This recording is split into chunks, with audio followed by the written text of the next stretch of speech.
The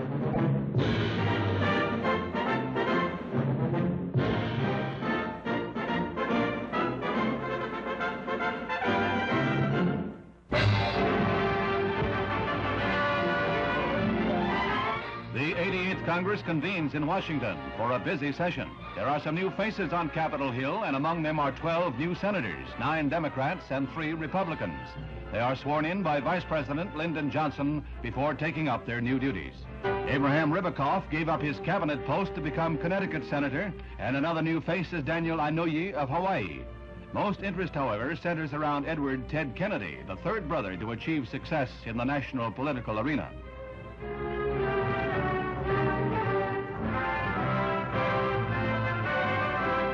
Congress begins its first session by establishing some sort of record. When called to order by House Speaker McCormick, only 1 senator and 1 representative are absent.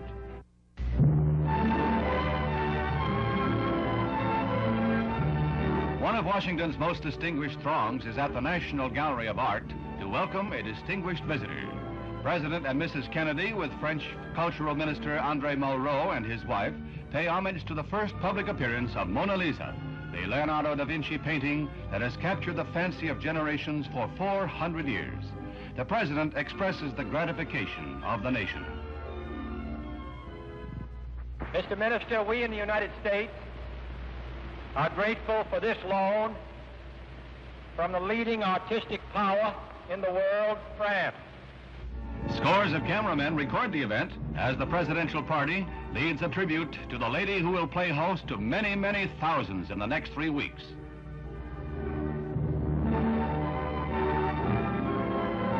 The enigmatic smile acts like a magnet to both art lovers and the curious.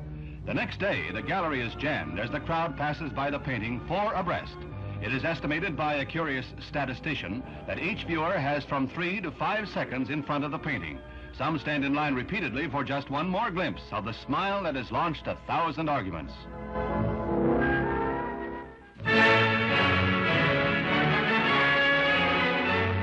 It's hail and farewell to Alcatraz. The dread rock in San Francisco Bay plays host to the press on its closing day. For the first time in its long penal history, reporters and cameramen are allowed to roam its innermost cell blocks and cells at will.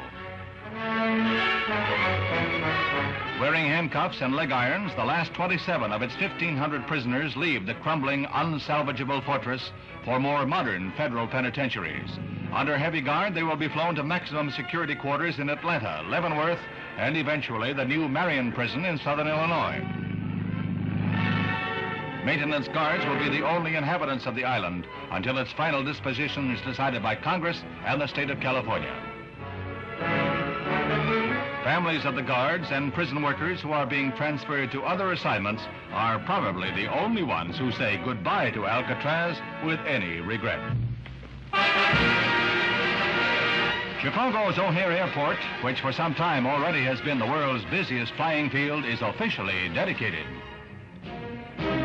President Kennedy, in a 3-hour jaunt from Washington, pays tribute to Lieutenant Commander Edward H. O'Hare, the naval aviation hero of World War II, for whom the field is named. 1,000 or more flights come in or out of here each day. Later, a parade through the Loop takes Mr. Kennedy to a civic luncheon. He takes the opportunity to urge Chicagoans to support his $10.3 billion tax cut proposal, without which, he says, the unemployment rate will inevitably keep rising.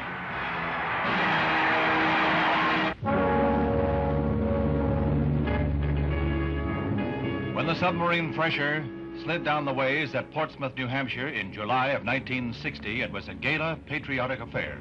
The fastest and deepest diving submarine was about to join Uncle Sam's nuclear fleet. A year later, she was commissioned and began a long series of sea trials with a hand-picked crew, the flower of volunteers for the silent service.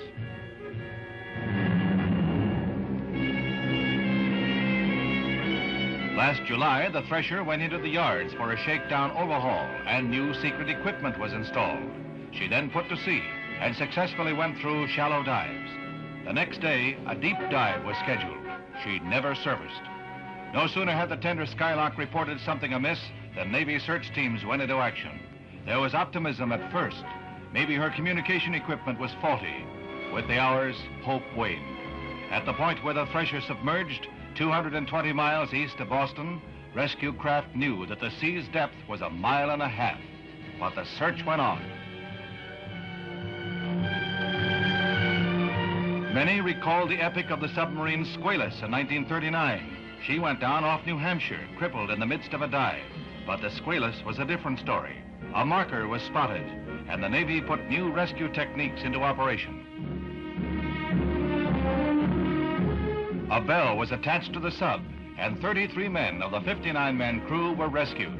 The others had been trapped in a flooded bulkhead. The day following the Thresher's fatal dive, search vessels discover oil slicks and debris that confirm the worst fears. It is the duty of Admiral George Anderson, Chief of Naval Operations, to announce the loss that saddens a nation. I conclude with great regret and sadness that this ship with 129 fine souls aboard is lost. They rest in the bosom of the sea they loved, heroes who died pushing back the frontiers of man's knowledge.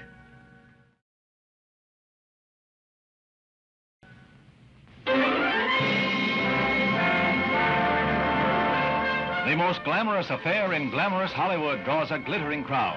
The 35th Annual Academy Awards. There's an air of electrified anticipation among the stars, including Angie Dickinson, who is Gregory Peck's new leading lady in Captain Newman, M.D. The first Oscar is announced, the Best Supporting Actor. And the winner is Ed Begley in Quick Veteran Ed Begley receives the award for his work in Sweet Bird of Youth. Then the accolade for Best Supporting Actress. The winner is Patty Duke in The Miracle Worker.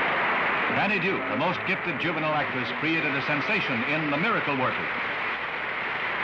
The men behind the scenes are honored, too, for the best achievement in art direction, Universal's To Kill a Mockingbird. Additional honors are heaped on To Kill a Mockingbird as it tops them all as the best screenplay. Now the Oscar for the Best Actress. And the winner is Anne Bancroft in Miracle Worker. Miss Bancroft is playing on the New York stage, and Joan Crawford accepts for the absent star. The evening moves swiftly to a climax, the Best Picture. The winner is Lawrence of Arabia, Sam Spiegel. It's the second Oscar for producer Sam Spiegel, who won in 1957. Then the moment all have waited for, the Best Actor of the Year. Now the winner is Gregory Peck in...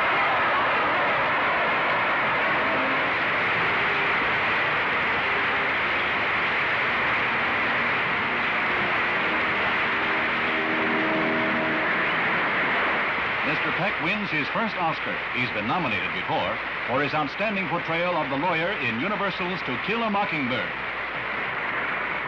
Thank you, fellow Academy members. Thank you, Harper Lee, Alan Pakula, Robert Milligan, Russ Harlan, all of my good friends and associates at the studio. Thank you, members of the press who cover the local scene, critics, columnists across the country who approved of my work and said so. And I want to thank my family, my good close friends, who have lent me inspiration and moral support and affection. Thank you very much.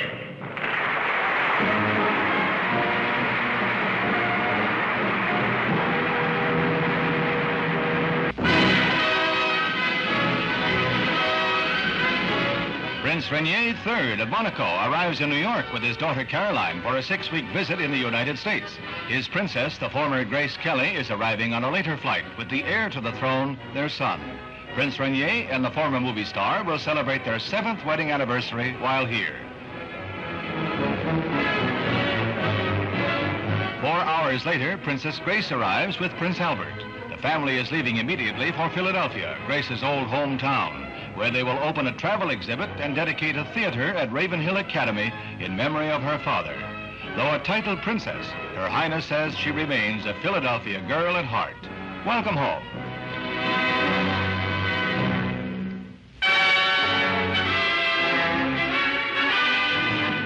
The University of Alabama campus at Tuscaloosa is under a tight security guard of state police as Governor George Wallace appeals for calm and prepares to confront a deputy U.S. attorney. The federal officers are armed with a proclamation from President Kennedy urging the governor to end his efforts to prevent 2 Negro students from registering at the university. The governor is adamant. He made a campaign promise to stand in the doorway himself to prevent the integration of the last all-white state university. After the federal officers leave, there's a lull of several hours while President Kennedy federalizes the Alabama National Guard and they move to the campus.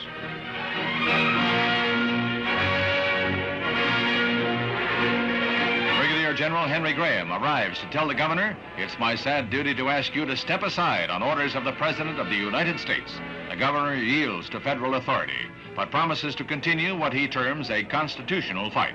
There was no untoward incident at any time during this confrontation of state and federal authority.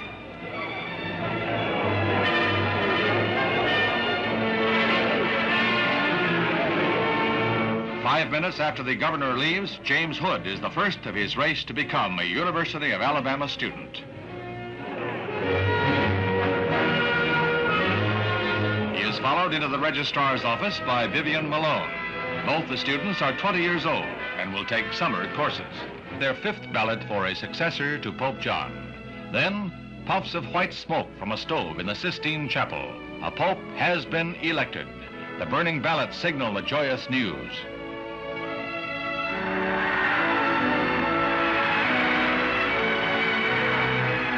When the word spread through Rome like wildfire, St. Peter's Square was filled with cheering crowds within moments. There's rejoicing throughout the world.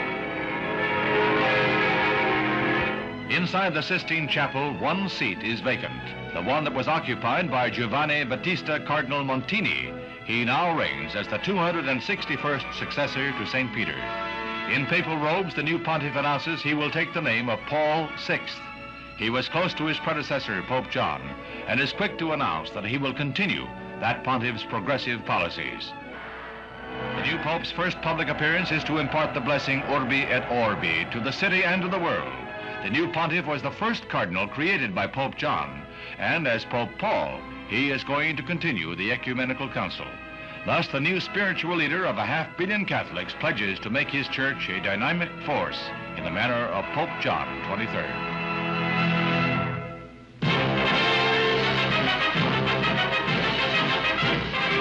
They're rolling out the red carpet at the Bonn airport for the arrival of President Kennedy as he starts a 4-day working visit to Germany.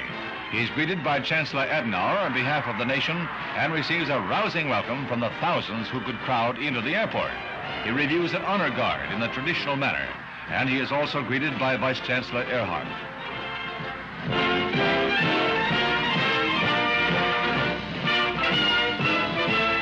Then the trip into Cologne with Mr. Adenauer. The route is lined with people, and the square in front of the cathedral is jammed. It is officially estimated that 350,000 greet the president as he arrives to attend Mass at that medieval cathedral. This is twice the number that welcomed President Charles de Gaulle in September, when he was here to woo Adenauer into the French camp. France has suggested that the U.S. might no longer be willing to meet its commitments in Europe. Mr. Kennedy pledged that the U.S. will remain in Europe as long as desired or required. The crowd was conquered by Kennedy and swept through police lines, both in Cologne and in Bonn, where 50,000 cheered themselves hoarse. Officials say as many as 2 million people greeted the president on his first day in Germany.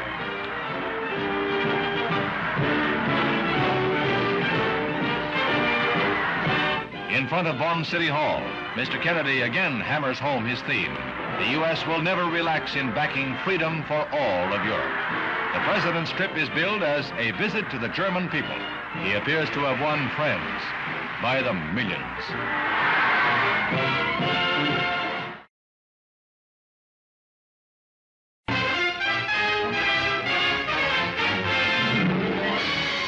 A new weapon is installed in the Pentagon, but it's a weapon of peace. This is the teletype that will operate at the U.S. end of an open line to Moscow. This link, it is hoped, will help avoid misunderstandings that could possibly trigger a catastrophe. Now, a president could be in touch with the Russian premier in a matter of seconds.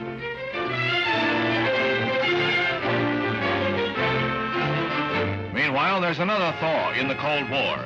The Russian ambassador, Anatoly Dobrinin, arrives at the White House with a message from Chairman Khrushchev for President Kennedy. The two men met for 40 minutes, and the ambassador then said that the president will confer with Soviet Foreign Minister Gromyko next month on further steps to ease tensions. We shall overcome. We shall overcome. We shall overcome someday.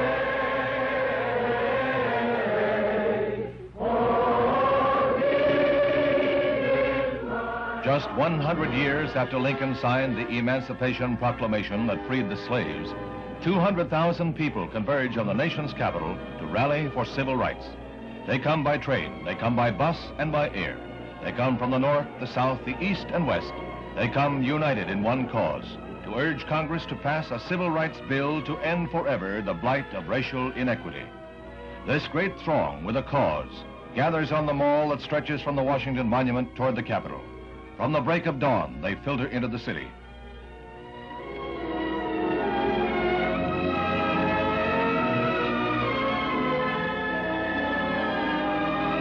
By 9:30, it is estimated that 40,000 had assembled. But it's more like a Sunday outing as they form into groups and discuss the day quietly. They are scheduled to move to the Lincoln Memorial at noon to hear the top leaders of the movement. Those leaders, at the moment, are conferring on Capitol Hill with members of Congress, pointing up the aims of the rally.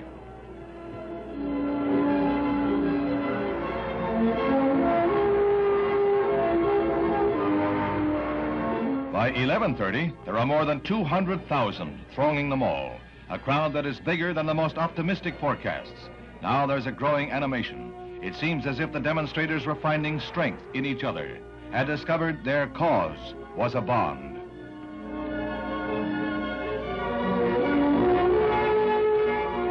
The crowd became impatient to get started, and they moved toward the Lincoln Memorial before the scheduled hour. They move with good humor, laughter, and song.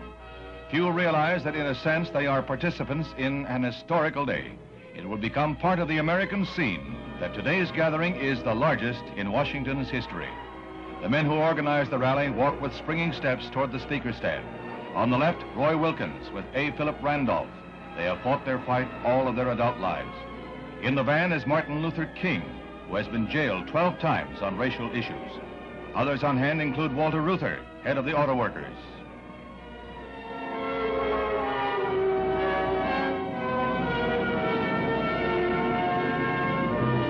Authorities were fearful of disorders, and there were 5,000 uniformed men on duty. They had little to do but keep dissident groups away from the rally. Arrests in Washington were below normal. Police attribute this to the fact that for the first time in 30 years, you couldn't even buy a beer in Washington. The civil rights marchers needed no stimulants like that. They provided their own, with songs that ranged from the sacred to the hillbilly, but with the one recurring theme, the cause of 20 million Negroes.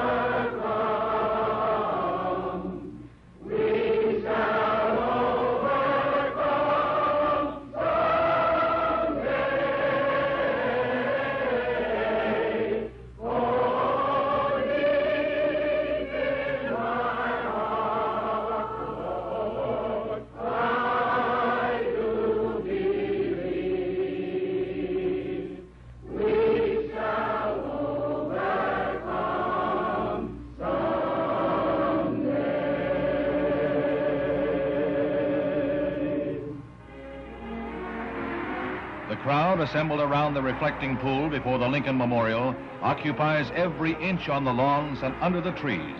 And there's a great swell of cheers to welcome Martin Luther King to the speaker's podium, a man who stands as a symbol of all they are fighting for.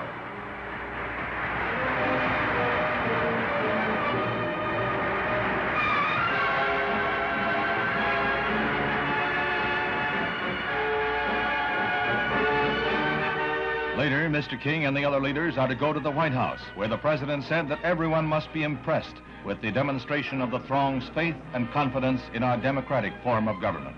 However, he warned, there's a long fight ahead in Congress.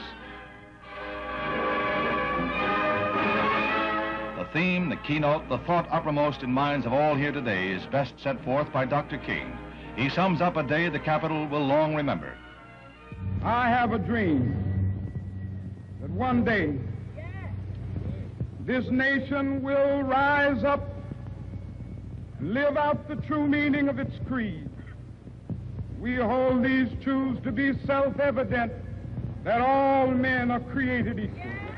I have a dream that one day on the red hills of Georgia, the sons of former slaves and the sons of former slave owners will they be able to sit down together at the table of brotherhood. I have a dream. Washington, D.C., 1963. Democracy speaks in a mighty voice.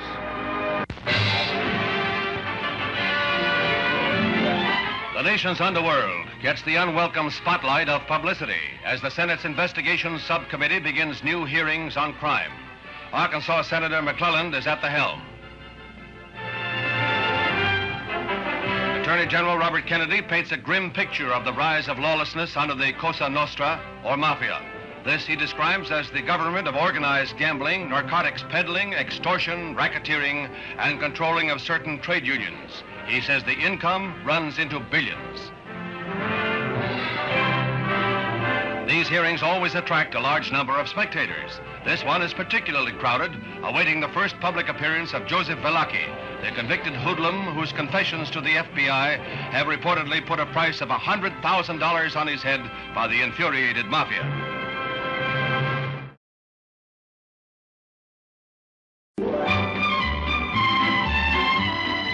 Bikini days are over, and now the interest is in fashions for cold weather, for formal parties and opening nights. A collection by West Berlin designer Heinz Ostergaard emphasizes a long, extended silhouette. A white fox collar is both sensibly warm for wintertime and perky for fun. The difference between just a nice dress and an amusing one can be a little bow placed where nobody would expect it to be.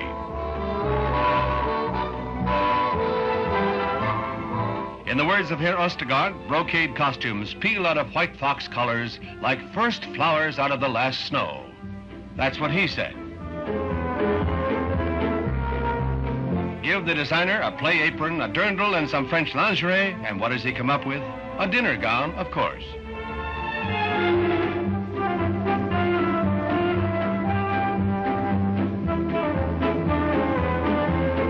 There's more than just that touch of mink over this wool georgette. Salome had 7 veils, but look what they got her. A girl could get a head much better in far fewer veils.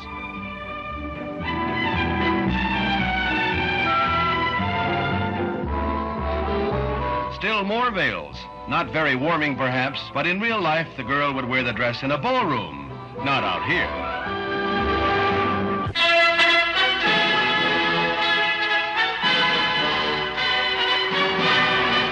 1963 was a golden year in sports, right from baseball's opening day, when President Kennedy attended the Baltimore-Washington game to throw out the first ball.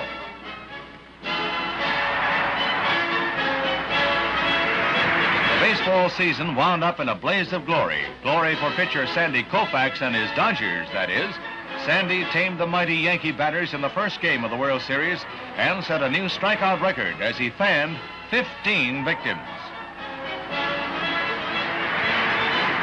When John Roseboro comes to bat in the second inning, he completes the rout of the Yankees as he hits a towering homer with 2 men on.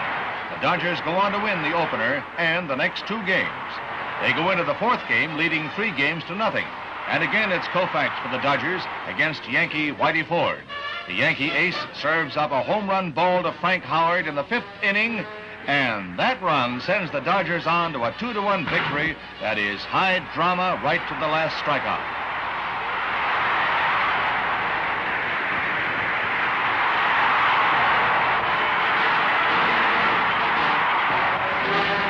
In the ninth, Koufax strikes out the first man and then fans Mickey Mantle.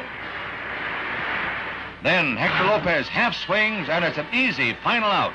Koufax made toothpicks of the mighty Yankee bats, and for the first time in history, the Yankees lose the World Series in 4 straight games.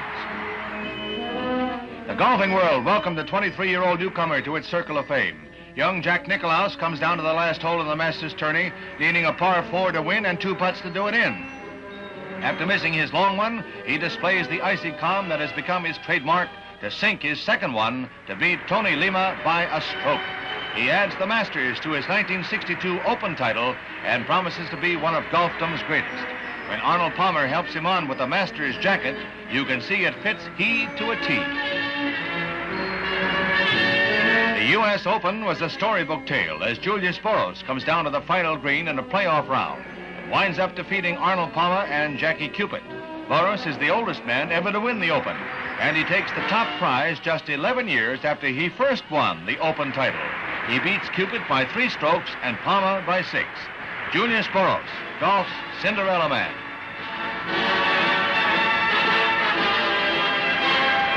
A 17-year-old whiz made a big splash in the swimming world. Don Schollander, a California high school student, sets a 400-meter mark in the national AAU meet and then goes out for a record in the 200-meter freestyle. Don's form is superb, and he makes the long grind look like an effortless romp. He comes knifing down to the finish with a new record of 1 minute, 59 seconds. Only 17, and Don Schollander is already a real champ. Uncle Sam has his astronauts, and he has John Pennell, the world's highest flyer in the pole vault. In 1963, Pennell became the first man to clear 17 feet. This was the 7th time he set a pole vault record, and he made every jump look easy. It is easy if your name is John Pennell. C.K. Yang, a California college student, sets a 100-meter decathlon record as he begins an assault on the 10-event track and field trial. He picks up another 900 points in the high jump before going on to add another 700 in the shot put. His javelin throw adds another 1,000 points, and he is far from finished. Nationalist China's gift to Uncle Sam's Olympic team pole vaults better than 15 feet and winds up with 9,121 points. His coach says he'll be the next Olympic decathlon champ. The Kentucky Derby saw a 9-to-1 shot, Shadowgay, run the favored Never Bend and other highly rated horses right into the ground. It was a thriller down to the wire. In the Belmont Stakes, Shadowgay played the same winning tune as he moves up on the rail to overtake Candy Spots and goes on to win. It's a thriller right out of fiction as Shadowgay thunders past Candy Spots and uncorks his great racing form to scoot home an easy winner. As a 3-year-old, this makes 5 out of 6 races.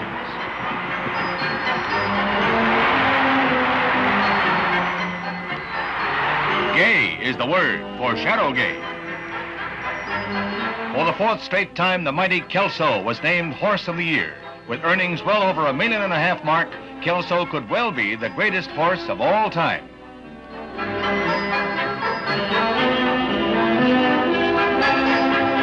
The Toronto Maple Leafs and the Detroit Red Wings went into the 5th game of the Stanley Cup Series tied 2-2. It was Toronto that had the reserve to outskate Detroit, and they brought the trophy back to Canada for the 2nd straight year by a score of 3-1.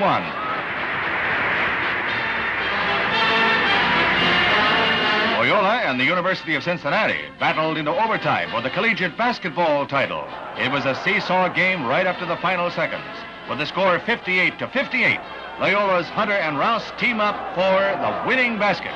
Throughout the year of 1963, every sport scored high in action and thrills.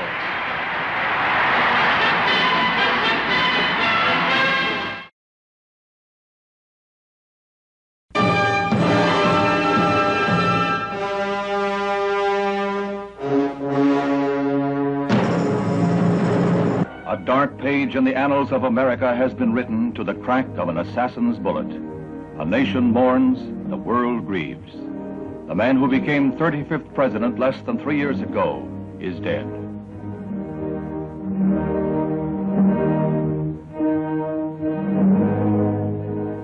He led his country boldly through the treacherous shoals of Cold War crises. His firm commitments to support the cause of democracy throughout the world won him acclaim almost unprecedented in the history of the presidency. He faced up to communist threats with such firm shows of force that Khrushchev backed down in Cuba, softened the hard red line on Berlin. He brought to the White House the vigor of youth and a family that captivated the hearts of all. No possible shadow loomed over this last group picture of his family, John and Jacqueline, John and Caroline. Death has closed the cover on album portraits like this. His rendezvous with grim destiny begins a little after noontime as his plane lands in Dallas. Earlier, he had received a tumultuous reception in Fort Worth, and now more thousands are waiting to greet him in downtown Dallas. But death is less than 1 short hour away. At 1:25, the motorcade moves into the downtown area. Death is 6 minutes away. In a warehouse, a sniper with a rifle poised waits. The cheers of the crowd almost muffle the 3 shots. The assassin's aim is deadly. The area is aswarm with police, rangers, and Secret Service men. The murderer slips the net, but a few blocks away, a man is captured after he is reported to have killed a policeman. That man is a 24-year-old pro-Castro Texan who once sought Soviet citizenship. He is charged with murder. Meanwhile, the president had been rushed to a nearby hospital where life lingered as a waiting world prayed. A half hour later, he was dead, his life crushed like his wife's abandoned bouquet.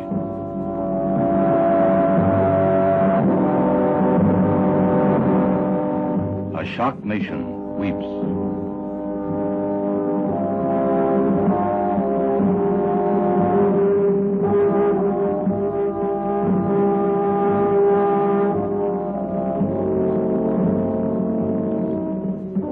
Across the country, around the world, disbelief was the first reaction. Then a great outpouring of grief, shock, and revulsion. A proud banner is lowered.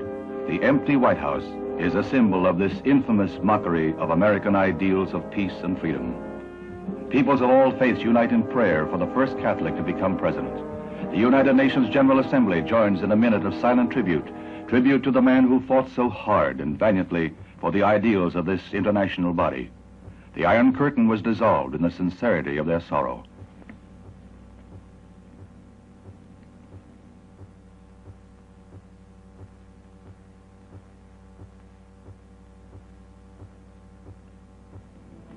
As always, democracy finds its strength in the continuity of the presidency. Lyndon B. Johnson becomes the 36th president of the United States, just 99 minutes after his predecessor's life had ebbed away. The widow, with stamina born of courage, stands bravely by the new president's side. Mr. Johnson accompanies the martyred president's body back to the Capitol, a Capitol still paralyzed by shock. Sad tasks are ahead. It is arranged that the president's body will first lie in repose at the White House. Then it will be moved to the rotunda of the Capitol for public homage.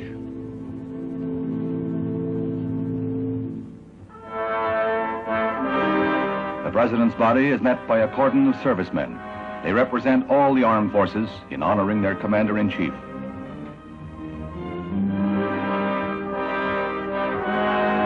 The widow, on the arm of her brother-in-law, remains a towering figure of fortitude through her long ordeal.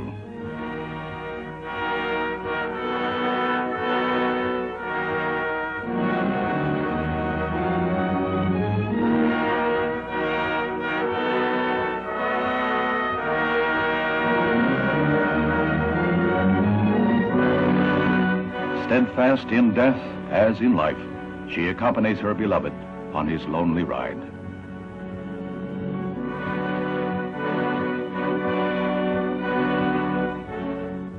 Then President Johnson and the First Lady leave the plane. Now the Texan, who has devoted his life to an energetic public career, faces the burdens of office in days of foreign and domestic crises to keep burning the torch that has inspired a free world. With humility, the President of the United States harks to the future. This is a sad time for all people. We have suffered a loss that cannot be weighed. For me, it is a deep personal tragedy. I know that the world shares the sorrow that Mrs. Kennedy and her family bear. I will do my best. That is all I can do. I ask for your help and God's. In some men, the presidency has bred greatness. They have become giants forged in the crucible of courage. Now begins a new chapter in the history of a nation grown great under the inspired leadership of great men. President Johnson faces his monumental tasks with a sense of integrity that is unquestioned, with knowledge that breeds respect, and with hope that God will guide his hand. Far into his first night as president, he faces his awesome future unflinchingly. The light of reason won't be dimmed by a rifle shot. May God, in his wisdom, help President Johnson keep it shining brightly.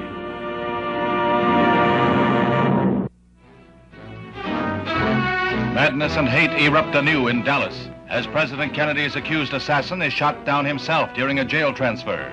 There's an ominous symbol in Lee Harvey Oswald's murder weapon as he is taken to the city jail basement where an armored car is to move him to a maximum security cell.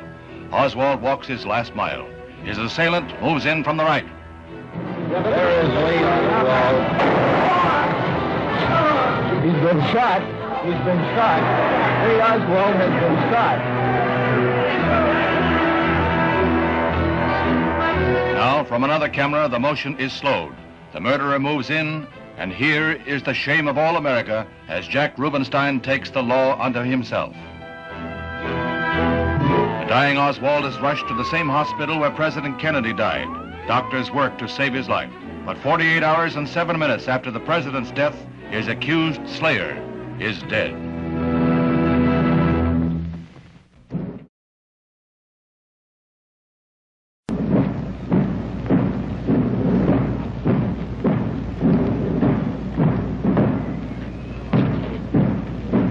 The sound of the muffled drums sweeps in melancholy waves over the hushed throng. A hush broken only by a stifled sob, a murmured prayer. A whole people is lifted up in common sorrow and ennobled in their hearts. Down this avenue of sadness, they bring President John F. Kennedy, martyred hero, to lie in state under the great dome of the Capitol.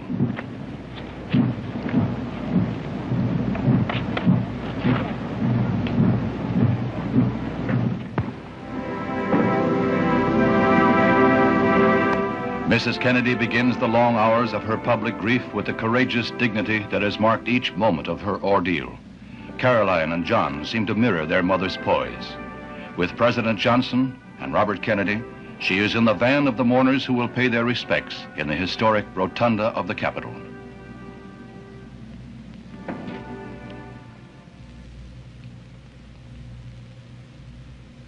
President Johnson represents a sorrowing people as he places a wreath marked "From President Johnson and the Nation."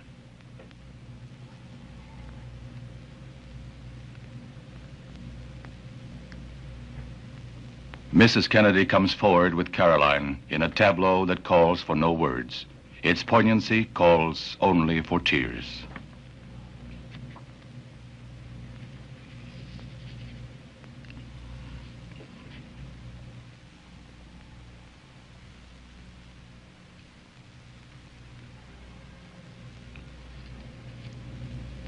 Bearing the burden of their own sorrow, 250,000 people braved near freezing weather to pass by the dead president in tribute. Some waited for as long as 12 hours in a line that at times stretched for 10 miles. The old, the young, the aged, the children. They became one in their grief, in the spontaneous outpouring that throws up an enduring memorial to the American spirit.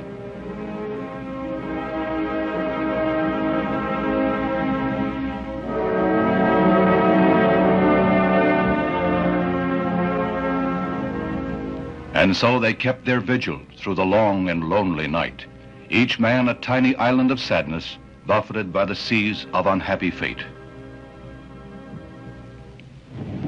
The next day, the body is borne to St. Matthew's Cathedral, with Mrs. Kennedy and the president's family walking in humble prayer behind the caisson.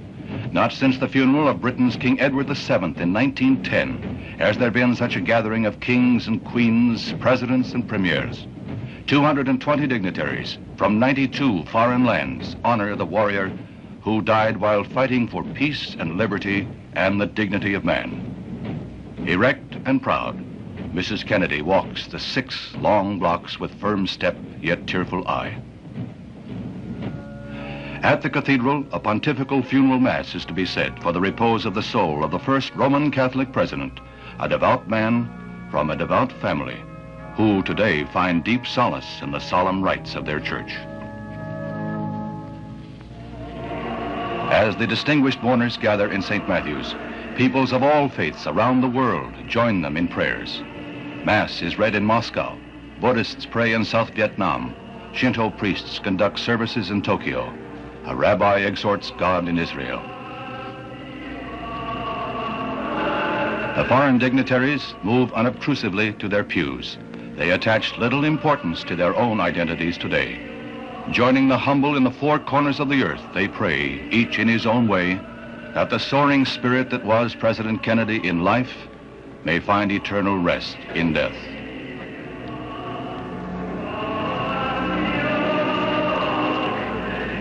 The strains of the Ave Maria reach out like a caress. Mrs. Kennedy requested it. The Ave Maria was sung at her wedding.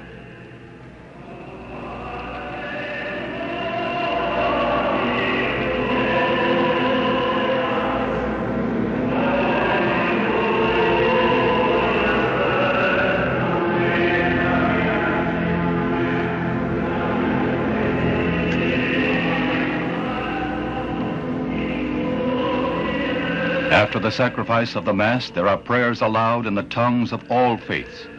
Then will come the solemn moment when the incense is tossed on hot coals and Cardinal Cushing, an old family friend, blesses the mortal remains of John F. Kennedy. From St. Matthew's, the cortege is to cross the Potomac to the Cemetery of Heroes, Arlington. As the casket is returned to the caisson, there comes a family vignette that must take its place with those memories we hold warm and dear. A gentle reminder from his mother, and John celebrates his 3rd birthday with a soldier's farewell to his father.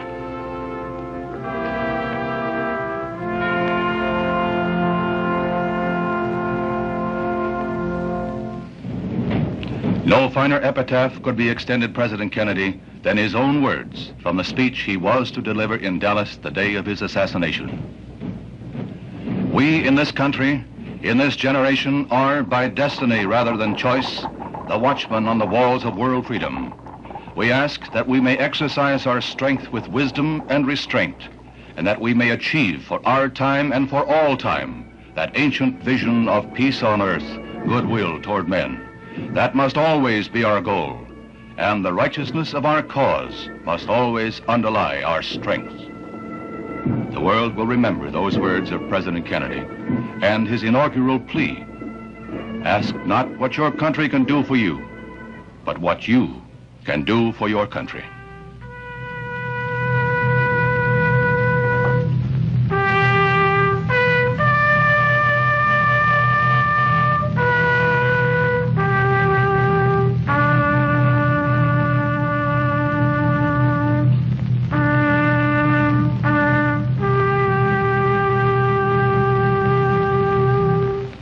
The Irish Honor Guard with a flourish of arms, and the precious banner that was the President's shroud for 3 days is folded smartly for presentation to Mrs. Kennedy.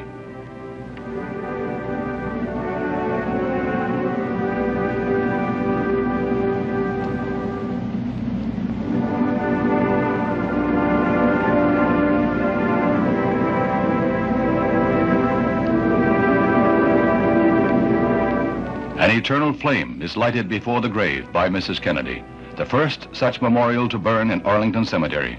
She is followed by the President's brothers, Robert and Edward.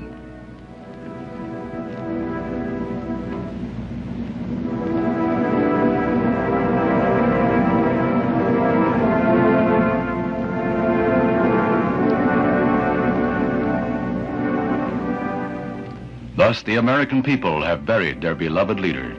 May his family find comfort in knowing they walked with greatness. And may the soul of John Fitzgerald Kennedy rest in peace.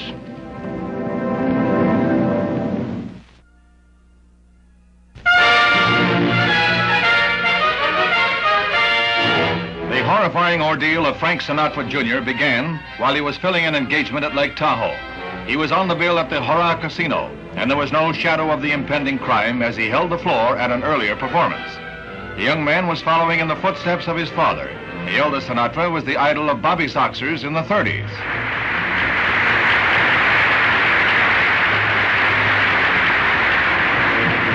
While he was fulfilling his engagement at the resort on the California-Nevada state line, young Frank was staying at this motel annex. He was having dinner before one of his shows when his abductors moved in. An FBI padlock seals the door of his room as clues are sought. A trumpet player, John Foss, was with Sinatra when the two armed gunmen spirited him away. Foss was able to give the authorities little help as police set up roadblocks within 15 minutes. The kidnappers, however, slipped the net and drove their victim to Los Angeles 400 miles away. They forced Sinatra to make the trip hidden in the trunk compartment.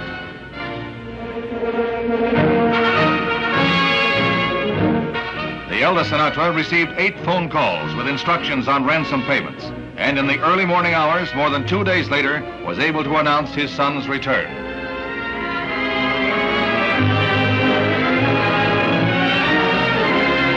Young Sinatra had been released a few miles from home as others of the gang picked up the ransom money. He had a long rest at his mother's house after nearly 3 days with little sleep.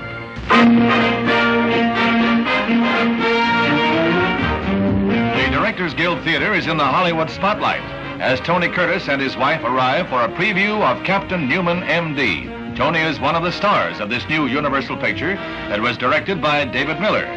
Also starred in Captain Newman is Gregory Peck, who attends with his wife.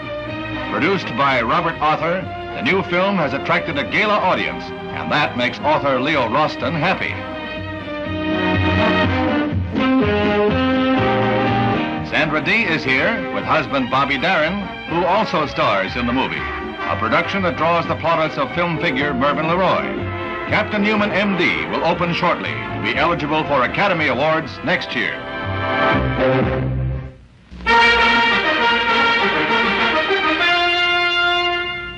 Navy quarterback Roger Staubach, one of the football greats of modern times, receives the Heisman Trophy as the nation's outstanding college player. He earned the reward with performances such as this one against Duke. A past master at passing, Roger is cool and collected under pressure.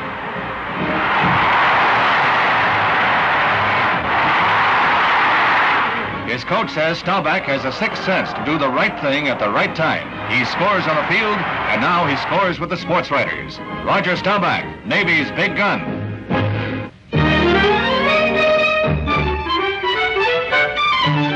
While the thermometer is dropping as winter sets in, there is one thing that is melting. That is the number of shopping days until Christmas.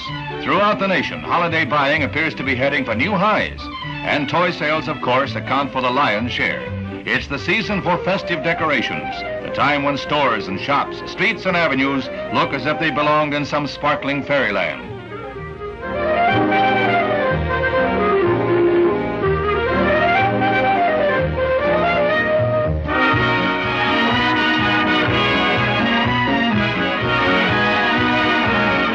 It's the season of remembrance, when the warmth of goodwill should girdle the globe. But that goodwill reaches a grim dead end in Berlin at the Wall of Shame, erected by the communists. On the free side of the wall, a tree stands like a sentinel, a reminder to all of our precious gift of freedom. Berlin also honors the memory of President Kennedy. Meanwhile, U.S. servicemen are repairing and refurbishing toys for German orphans who would otherwise have empty stockings. These will bring a smile to a child's face on Christmas morning, and there's nothing more beautiful. The prosperity of Berlin on the west side of the wall is in sharp contrast with East Berlin, where the Red regime has called for even more austerity.